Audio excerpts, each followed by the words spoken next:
Hey, how's it going, guys? So I thought today we'd talk about Verrückt and who the announcer is on that map. Now, it can't be Samantha, because as we hear in the Call of the Dead radios, I think it's the fourth one, it's dated September 20, Richtofen says it would seem that the OSS realised that we have captured one of their spies, they tried to send a rescue team to Verrückt, so on and so forth, and that's pretty much saying, hey, Verrückt happened before September 20. We then get to a later radio, and it says date October 1st, and it goes on about how Richtofen doesn't like Dr. Maxey's, and in the last couple of lines, he doesn't deserve his purge of power. He doesn't know what to do with it, but I know just what to do with him, and I'll take care of that little brat when I get the chance to. So since he says this on October 1st, after September 20, when he mentioned Verrückt happened, it obviously means Samantha can't be in control for Verrückt, and that probably also means Nachtr und Toten as well. But just who is in control then? In Verrückt, we have the teddy bears, we have Samantha laughing and all that, and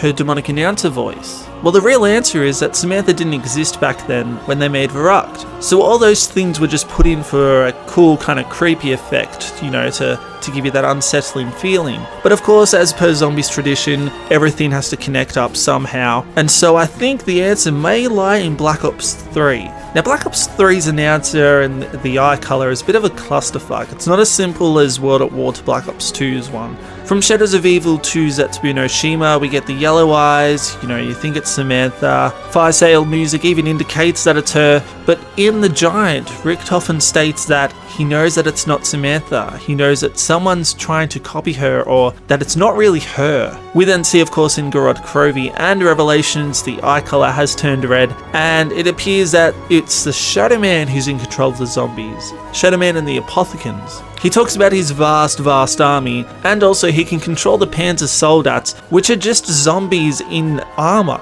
So he should be able to control zombies that aren't in armour. Now, of course, Monty could somehow be involved. There's those announcer quotes for him that were cut in Revelations, and the guy's suspicious as fuck, let's be real. But that's opening another whole can of worms, picking whether it's Shadow Man or Monty. But whoever it is, they impersonated Samantha. Richtofen commented on that in The Giant. And so they can change the eye colour and the voice and the music that goes along with it however they please, it sounds like. So it's only fair to kind of connect them to Verrückt and Nachtr und Toten as the announcers. So why would they be controlling the zombies there though? Well, they don't exactly need a reason.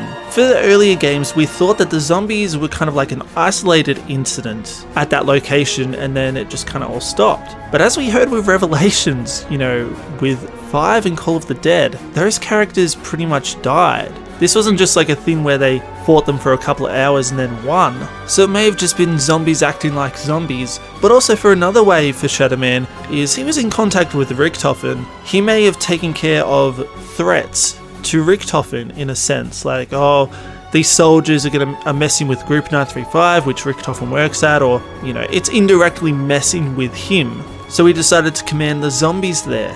I'll be honest though, it's a bit hard to explain the whys and hows of why they'd be doing it, but at least gives us who is in control of Verrückt and Nachtr und Toten. Most likely Shadow Man and the Apothecans, or possibly Dr. Monty as well. That said though, guys, I don't think this is something they'll ever explain. I don't even know if they'll give us enough information to even build a solid answer off, you know, through the comic or through later zombie games, because at this point it's not really important. I mean, to me it's important. I'd love to have like all the answers filled in and that, but in the grand scheme of unanswered things, it's not really a big deal.